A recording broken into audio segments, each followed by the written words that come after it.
What is up, guys? Welcome back to the channel. Today's reaction video is going to be how 9/11 changed skyscraper designs. Cheddar explains. If you haven't seen this channel before, the link will be in the description, but wait till after this reaction. Now, me being an architectural trainee architectural technician myself, I don't actually know the answer to this. You could probably make some assumptions, but I don't know how the World Trade Center back then was designed fully. I don't know anything about it. My only guess of potentially could be, if it wasn't designed this way, was down to bedrock or something like that in the actual foundations of the design, or maybe where the stairwells are located, so you got more access if one side was compromised or something like that. Not 100% sure. Happily hold my hands up and say that. That's why we're going to react to this video. I'm going to learn something new. Maybe I did know the answer. I just didn't know it linked to 9/11. Maybe you know the answer already. If you do, let me know in the comments. And if you don't know the answer, let me know what your prediction or how you think it potentially changed design is in the comments. I'd really appreciate that. See if you guys have a better understanding than me, who potentially should really have a better understanding. But if you haven't learned it, you haven't learned it. Let's get straight into it, guys. Hit that like button. Let's try and hit 200 to 300 likes on this video. If you want to see more content like this, let me know in the comments again. And let me know what other videos similar to this or any architectural ones or any American ones you want me to check out, because I definitely will. I really enjoy this kind of content. And yeah, let's get straight into it, guys. How 9/11, such a tragic event and hopefully never happens again, changed skyscraper designs, which is a modern skyscraper now. September 11th, 2001 changed our lives. A lot. Yep. Political differences seemed to disappear, at least briefly. New security measures filled the world's airports. Thousands of families mourned the loss of loved ones. And, of course, the New York City skyline lacked its two tallest buildings. But there's one change that you probably didn't notice, because it took place inside new high-rise buildings. Okay. And it's probably not what you'd expect. I'm guessing I'm wrong then. Before we dive in, we want to acknowledge that this is perhaps the most analyzed event in modern American history. It was a tragedy, but it occurred nearly 20 years ago, meaning a significant portion of the American population doesn't have clear memories, if any, of what happened. So true. I mean, me just sat here myself, I'm only 22 years old, so I was 2 at the time. Which, again, yes, people could say this, how, like, it didn't really affect you then. Well, of course it has. I've obviously watched so many reactions, and it didn't affect me directly, but it's affected all you guys, and I hope everyone's okay. But it just goes to show that the new generation coming up, yeah, you don't have clear memories of it. Why you potentially don't know what's changed, and but it's something we should never forget. And I hope anyone who was affected by it is okay. In order to understand what changed, we first need to outline how the towers were originally designed. The plans for a World Trade Center date back to 1946. Okay. But those were for a single 70-story building. Pretty different from the Twin Towers. Yeah, just a bit. The twins were designed by Japanese-American architect Minoru Yamasaki after his firm won the commission in 1962.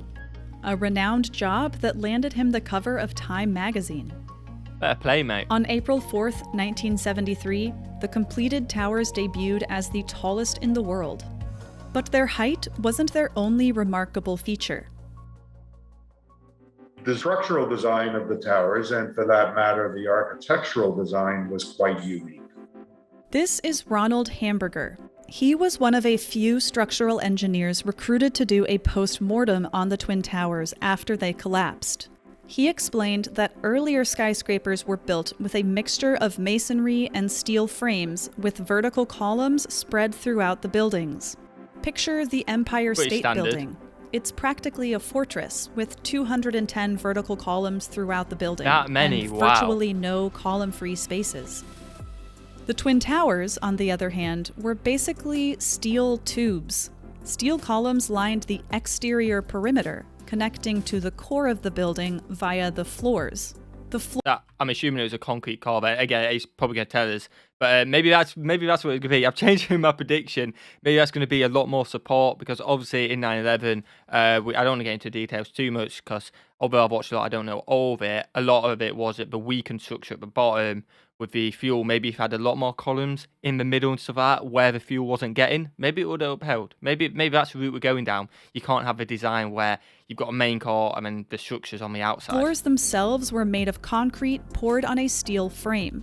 Note that this concrete wasn't providing vertical stability, just flooring. That was the work of the core's 47 steel columns braced with sheetrock.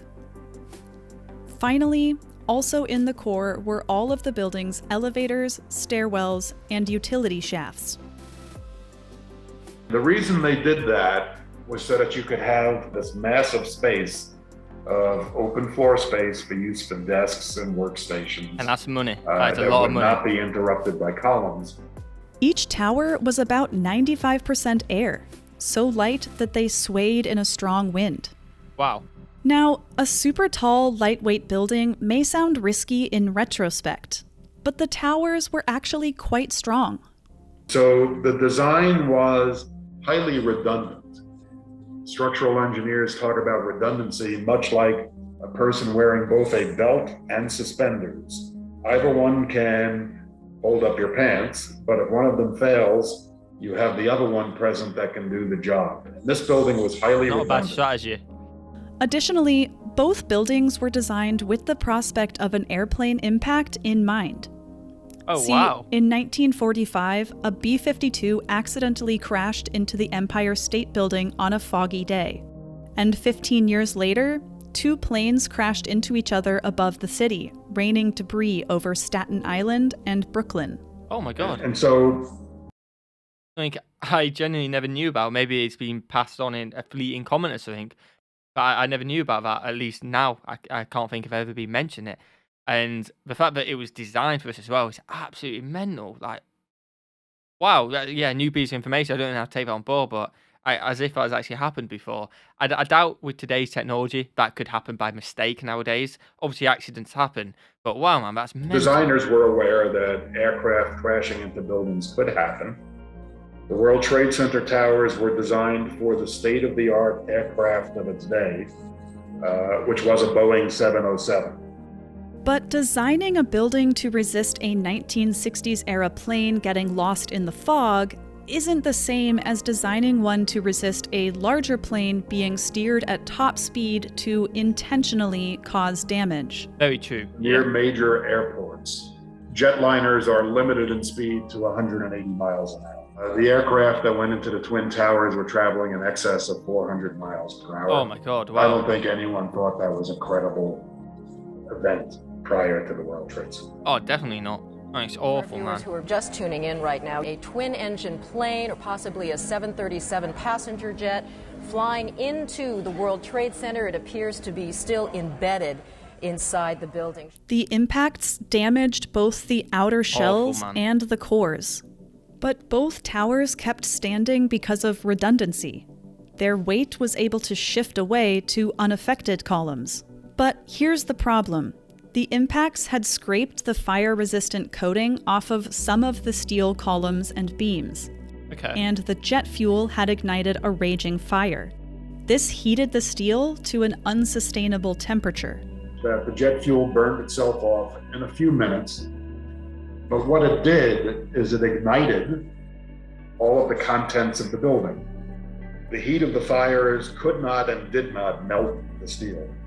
But it's not actually necessary to melt steel to make the buildings come down. When you reheat steel to about 500 degrees Fahrenheit, it doesn't melt, but it starts to lose some of its strength and it starts to lose some of its stiffness. Eventually, the floors above the impacted areas became too heavy for the weakened steel to support, and both buildings collapsed. You might think that this tragedy would have compelled us to make drastic changes to the rules of how we build skyscrapers. And we have, in some ways that we'll get to in a minute.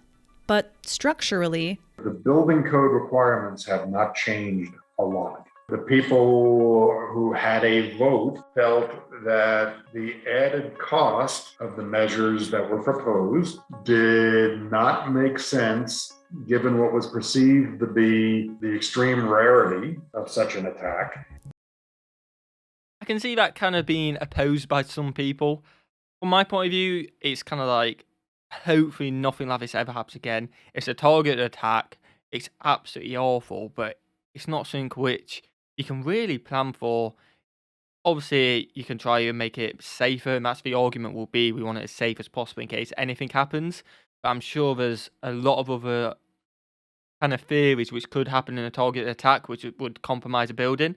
And if it's not necessary, it's one of them. I don't think you have to go about extra means to be able to stop that from happening, because fingers crossed it never happens again, if that makes sense. So I kind of agree not much has changed. But in terms of the safety, I think you've got to have a evacuation process. Yes, the building may not be as secure as you want it to in case that event happened, but you need to be able to get everyone out. And I think that's what needs to change, and maybe that is what has changed. The years since 2000 have seen a rise in super tall buildings around the world. Nearly 9,000 skyscrapers were added from 2000 to 2020. 9,000. Wow. And even though resisting aircraft impact isn't a requirement, many of them are much stronger anyway because of different designs and materials. Yep. Rather than using only steel construction, now most high-rise buildings, super tall buildings, are constructed using concrete walls in the It just floor. makes sense. Then It really does. steel framing around the perimeter, and then the floor system between the floor and the exterior wall. Take the New World Trade Center. It's basically a hefty 3-foot-thick concrete core with a glass skin. The end result is a stronger building. This is because concrete is far more fire-resistant than steel, but it's also because concrete itself has become much stronger. So concrete, typical concrete, conventional concrete we use all the time, has a strength 4,000 psi. Quick pause. PSI stands for pounds per square inch. It refers to the total weight that concrete can support before failing. The concrete used in the floors of the Twin Towers ranged from 3,000 to 4,000 psi, but that pales in comparison to the strength of newer concrete we use today. The core of the new One World Trade Center, for example, uses concrete ranging in strength from 8,000 to 14,000 psi, and that's not even the strongest concrete that exists. This is a relatively new type the concrete called ultra high performance concrete. The high strength concrete I'm talking about is roughly from 15,000 psi to 30,000 psi. Yeah, I've never seen concrete that strong, man, but fair play, that's incredible. So greater safety protocols and stronger materials have together created a wave of robust new skyscrapers. Even if protecting against future airplane hijackings isn't explicitly required. But Hamburger told us that some of the world's newest high-rise buildings have been constructed with measures to protect against terrorist attacks. I rate that. I do No rate one will that. tell you which buildings have been constructed that way. No one will tell you what weapon they've been designed to defend against, but some of them have been voluntarily designed to be better able to resist such events. Oh, wow. Do Fair you play. know which ones? I know some of them, I don't know all of them, and I'm not talking. Post 9/11 code changes actually revolved less around structural choices and more around means of egress. In layman's terms, exits. Yeah. The design Which was my guess. I'm not like halfway through the video. I did make the guess when it said that not much has changed in the structure. But you just got to be able to have means of escape. Maybe more stairwells elsewhere are separated enough. And yeah, so a little bit spot on. I rate that. A prediction halfway through the video doesn't really count. Maybe you guys have smashed it in the comments. of the World Trade Center actually used a system that are called scissor stairs, but the stairs were actually fairly close to each other within the floor. So when the planes went into the buildings, they managed to block both sets of stairs, meaning that even though people trapped inside theoretically had time to escape, they couldn't. One of the most significant things we've done is we've changed the building code to require more separation between the places where stairways are located. Makes so sense. that it is more probable if such an event occurs that there will be at least one stairway available. Yep. Additional code changes included widening stairways, self-luminous exit pathways, third stairways in buildings over 420 feet, Nice. boosting overall fire resistance, and more. These changes reflect less of a focus on saving the buildings and more on making sure the people inside have time to get out during an emergency. That's the main thing, man. It is. Thanks for watching. If you liked this video, hit subscribe and the notification bell so you can catch the next one. Maybe we'll check out more of these videos. The link to this video will be in the description if you want to go show some support to this Cheddar channel. But that's the main thing. At the end of the day, the building, it may have cost millions, maybe billions, depending on what building you're doing. Definitely millions, though. But you can rebuild it. Yeah, that's very naive. I wouldn't have the money to do it, but at the end of the day, you can't bring someone back to life if they've died in that. So it's getting everyone out. That is the main important thing. Life is what matters. So I completely understand why that's the main thing they've targeted with the stairwells, and which is why I kind of guessed it halfway through as well, which I'm a little bit proud of. Hopefully, though, 9/11, an event like that never ever happens again. And like I've said throughout this video, if you're affected, I hope you guys are okay. Also, if you want to hit that like button, I'd seriously appreciate it, guys. Hit that subscribe button as well, you absolute legends. And I will see you guys in the next one. Peace.